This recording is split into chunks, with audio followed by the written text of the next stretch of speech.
بہن کسی ہاسٹل میں ٹیچر کا کام کرتی، اس کا پیسہ کمانے کے دھن میں نہیں تھے، خوددار تھے ہمارے نبی، اپنے قدموں پر اپنے ہاتھ سے محنت کر کر اپنی زندگی گزر بسر کرتے تھے۔ اللہ تعالیٰ فرماتے ہیں اللہ کے نبی صلی اللہ علیہ وسلم آپ غریب تھے تو آپ کو تونگر کر دیا، کیسے؟ کسی دوسرے کے مال سے نہیں، خود کی محنت سے اللہ کے نبی صلی اللہ علیہ وسلم آگے بڑھے۔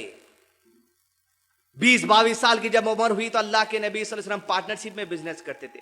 24-25 سال کی جب عمر ہوئی تو اللہ کے نبی صلی اللہ علیہ وسلم کا معاملہ یہ تھا کہ آپ صلی اللہ علیہ وسلم کے بزنس کے ٹیکٹکس، بزنس کے اصول، بزنس کے طریقہ کار پورے مکے میں مشہور ہو گئے۔ ہر آدمی چاہتا کہ بھئی ہمارا مال لے جا کے آپ بزنس کر کے آئیے، ہم آپ کو اچھا کمیشن دیں گے۔ مکے کی سب سے بڑی تاجر عورت خاتون حضرت خدیجہ رضی اللہ عنہا کو جب پتا چلا تو کہا اللہ کے نبی صلی اللہ علیہ وسلم آپ میرا مال لے جا کر ملک شام بیچ کر آئیے، جتنے لوگ آپ کو جتنا کمیشن دیتے ہیں اس سے زیادہ کمیشن میں دوں گی، آپ کے پاس تجارت کے بہترین اصول ہیں۔ کوئی ہے ہم میں ایسے نوجوان جو مشہور ہے پرانے شہر کے اندر کہ بھئی ان کے پاس تجارت کے طریقے ہیں، ان کا بزنس اچھا ہے؟ کس چیز کے دھندوں میں پڑے ہوئے؟ زمین کی لپا ڈوپی کر دیے، پاسپورٹوں کی لپا ڈوپی کر دیے، لائسنس کے اوپر اس کی فوٹو چپکا دیے، اس کے اوپر اس کی فوٹو چپکا دیے، زیراکس نکال دیے، ٹرافک پولیس والوں کو پھرا دیے۔ یہ دھندوں میں کیا ملوث ہے آج؟ ارے حلال کمائی، راس کمائی، وائٹ کالر جاب۔ کوئی ہے ہم میں حیدرآباد کے اندر؟ ہوں گے کچھ لوگ، ارے بھائی بچہ کیا کام کرتے؟ نہیں، جس کو پوچھیں گے، جہاں پوچھیں گے، کہیں نہ کہیں نکلتا بڑے لوپے ڈوپے باز ہے بھائی، زمینوں میں شاہی نگر میں نکو جاؤ بھائی، بارکس میں نکو جاؤ بھائی، پہاڑی کا نکو جاؤ بھائی، گئے تو ڈبا دیتے بھائی، قبضہ کر لے رہے بھائی۔ جس نبی کے ہم ماننے والے اس امت کا تعارف ایسا ہو رہا۔ عزیزان ملت، یہ ہے رسول اللہ صلی اللہ علیہ وسلم کے تعارف زندگی کے جو 3 آیتوں میں بیان کیے۔ پہلے یتیم تھے آپ، دوسرے ناواقف راحتی ہدایت دے دی، تیسرے غریب تھے تو اللہ نے غنی تونگر کر دیا۔ اب آئیے مزید تعارف کی طرف۔ یوں تو آپ صبح سے یا 3-4 دن سے تعارف سن رہے ہوں گے، ایسا تعارف سن رہے ہیں جو ہے بھی نہیں۔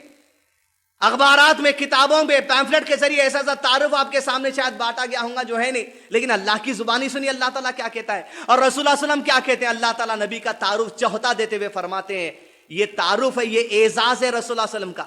دنیا میں کسی شخصیت کو اعزاز نہیں ملا اس آیت میں جو بیان کیا گیا، اور نہ قیامت تک کسی شخصیت کو اعزاز دیا جائے گا۔ اللہ تعالیٰ سورہ قمر فرماتے ہیں اعوذ باللہ من الشیطان الرجیم بسم اللہ الرحمن الرحیم وَإِنَّكَ لَعَلَىٰ خُلُقٍ عَظِيمٍ۔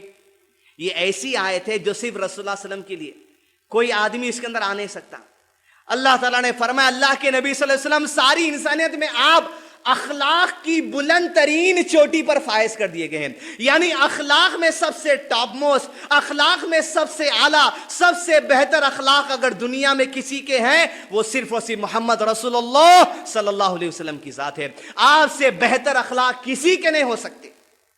وَإِنَّكَ لَعَلَىٰ خُلُقٍ عَظِيمٍ، چوتھے تعارف میں اللہ تعالیٰ نے فرما دیا سب سے بہتر اخلاق والے صرف ایک ہی ذات ہے، محمد رسول اللہ صلی اللہ علیہ وسلم۔ آپ کے جیسے اخلاق والا کوئی شخص نہ تھا، نہ ہے، نہ قیامت تک رہنے والا ہے۔ وہ ذات ہے صرف محمد رسول اللہ صلی اللہ علیہ وسلم کی ذات۔ 4 تعارف، کوئی بہہ کے بات آنی ہے، کوئی ان کی سن لیے ان کی سن لیے، نہیں، اللہ کی کتاب سے بات۔